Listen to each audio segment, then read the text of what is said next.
दहेज समाज की एक कुप्रथा है जो जानते तो सब हैं, लेकिन फिर भी इस कुप्रथा को खत्म करने के लिए काम नहीं करते, बल्कि और बढ़ावा ही देते हैं। ये एक कलंक है जिसकी वजह से कई बार माता पिता अपनी बेटी को बोझ समझने लगते हैं, क्योंकि उसकी शादी में उन्हें भारी भरकम दहेज देना होता है।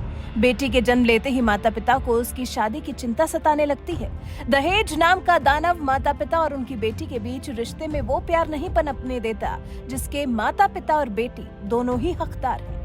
लेकिन तब क्या हो जब माता पिता तो मजबूरीवश बेटी के लिए दहेज तैयार करें, बेटी को उसकी शादी पर दहेज दे, लेकिन जिस लड़के को उन्होंने अपनी बेटी के लिए चुना है वो ही दहेज लेने से इनकार कर दे। जी, ऐसा एक मामला सामने आया है यूपी के मुजफ्फरनगर जिले से, जहां एक लड़के ने दहेज लेने से साफ इनकार कर दिया। जी, लड़के वालों के सामने 11 लाख कैश और आभूषणों से भरा थाल हो और लड़के वाले इस जमाने में उसे लेने से मना कर दें तो वाकई ये बात काबिले तारीफ है। सोचिए, वो समय है जब शादियों में हर साल फिजूल खर्ची और दहेज लेने देने का सिलसिला बढ़ रहा है।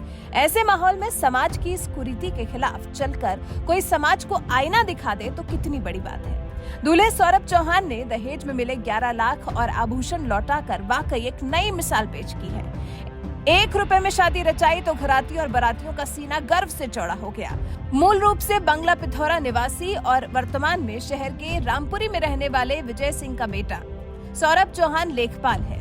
सौरभ की शादी तितावी क्षेत्र के लखान गांव की बेटी प्रिंसी के साथ तय हुई थी। शुक्रवार को बारात गांव में पहुंची। घरातियों ने बारातियों की जबरदस्त तरीके से खातिरदारी की। शादी की रस्में शुरू हुई तो दुल्हन पक्ष ने दहेज में 11 लाख रुपए नकद, सोने चांदी के जेवर भेंट किए।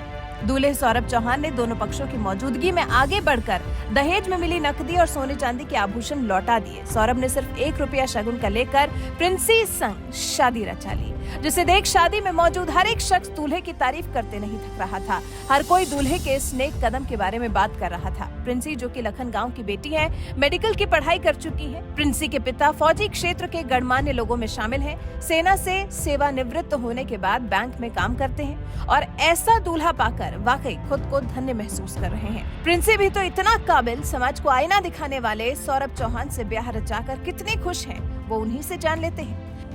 घटना ये थी कि मतलब जो गोरे की जो रस्म होती है ना, तो उसमें मतलब जो देते हैं मतलब कि कैश वगैरह देते हैं और ये जो आभूषण वगैरह मतलब ये सब देते हैं। तो मतलब कि मेरे घर वाले जो दे रहे थे ना, मतलब जैसे सब भी देते हैं, सबके मतलब कि जो एक लड़की के जो माँ बाप होते हैं वो देते हैं कि चलो भाई हम लड़की दे रहे हैं तो मतलब देना चाहिए, मतलब होती है उनकी थिंकिंग। लेकिन इन्होंने ये लेने से इनकार कर दिया। तो फिर मुझे लगा, मतलब जब मुझे ये बात पता लगी बाद में, तो फिर मैंने सोचा कि ऐसा भाई क्या हुआ जो मना कर दी, कहीं कम तो नहीं है, कुछ और बात तो नहीं है, गुस्सा तो नहीं है, मतलब कुछ और बात। लेकिन फिर पता लगा कि मतलब कि ये ना मतलब इन सब चीज़ों में विश्वास नहीं रखते हैं। और ये था कि भाई पढ़ने लिखने का ये नहीं है कि भाई गवर्नमेंट जॉब होती है या फिर प्राइवेट होती है कि मतलब कि हमें कैश वगैरह चाहिए, गाड़ी चाहिए, ये वो, मतलब ये बहुत गलत है। मतलब ऐसा होना ही नहीं चाहिए। ज़रूरी नहीं है कि मतलब हम पढ़ ले तो हम फिर ये सब चीज़ों की डिमांड रखें, जिससे कि मतलब कि और भी घर वाले होते हैं कि भाई हमें ये चाहिए वो चाहिए। ऐसा होना नहीं चाहिए। इससे ना अगला जो इंसान होता है, जैसे कि लड़की वाले होते हैं, उन पर मतलब एक तरह का ना प्रेशर ही होता है। उनके पास क्या पता कि भाई है कि नहीं है, उनके पास कहीं लोन का भी कुछ जुगाड़ पानी है कि नहीं है। लेकिन मेरे ख्याल से तो ये सब नहीं होना चाहिए। जैसा हुआ है मतलब बहुत अच्छा हुआ है और इनसे मतलब बहुत वो हुई है। जब आपको पता लगा कि आपके पति द्वारा आपके पिता ने जो पैसा दिया था वो ठुकरा दिया, किस तरह शॉक हुई आप? क्या क्या विचार आपके दिमाग में आए?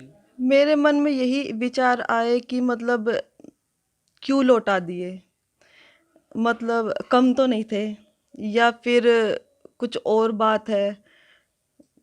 फिर आपने कैसे पता कराया? मैंने फिर मतलब जो मेरे कज़न थे मैंने उनसे पूछा, तो फिर उन्होंने कहा कि मतलब उनकी कोई डिमांड ही नहीं है, उन्होंने इसलिए। तो आपके पति ने एक अनोखी पहल की है। हाँ जी।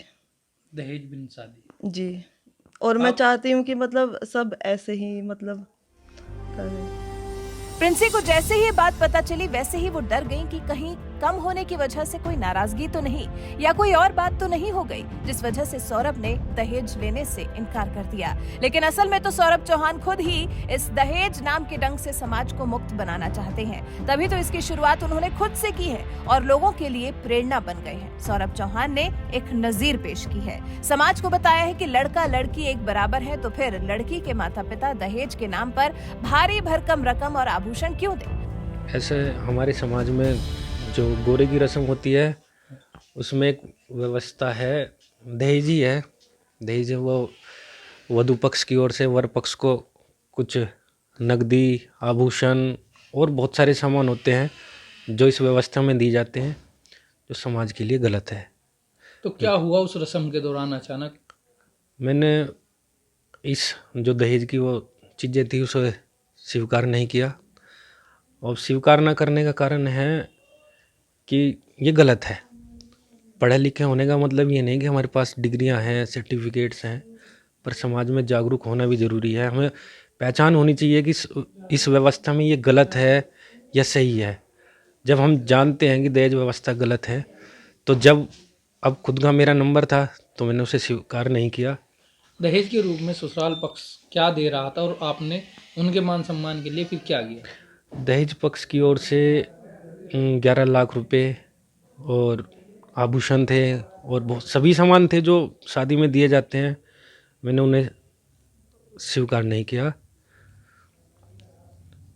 मान सम्मान के लिए आप बताया जा रहा है 1 रुपया रख दिया। हाँ, फिर अब ये है उन लोगों के लिए मान सम्मान के लिए भी उन्हें भी ऐसा लगा कि कहीं ये रकम या राशि उन्हें कम तो नहीं है, तो उस मान सम्मान के लिए 1 रुपया स्वीकार किया। और मैं बारात में भी 5 लोगों को ही लेके गया था कि भाई इतनी बड़ी बारात ना हो, वधू पक्ष के लिए समस्याएं ना हो, ठीक, क्योंकि आज की डेट में शादी करना भी अपने आप में एक बहुत बड़ी बात है। सारी व्यवस्थाएं, गरीब परिवार शादी के लिए लोन लेता है, लोन लेने में समस्या है, तो इन चीज़ों को ध्यान में रखते हुए कि शादी जो है बड़ी सादगी से होनी चाहिए। हाल किस तरह का संदेश देना चाहेंगे लोगों बस को? पूरे क्या समाज के लिए एक संदेश ये है कि आप शिक्षित होने के साथ साथ जागरूक भी हों, सही गलत का पता हो, और दहेज व्यवस्था ऐसी व्यवस्था है अगर उसे अभी से प्रयास करें।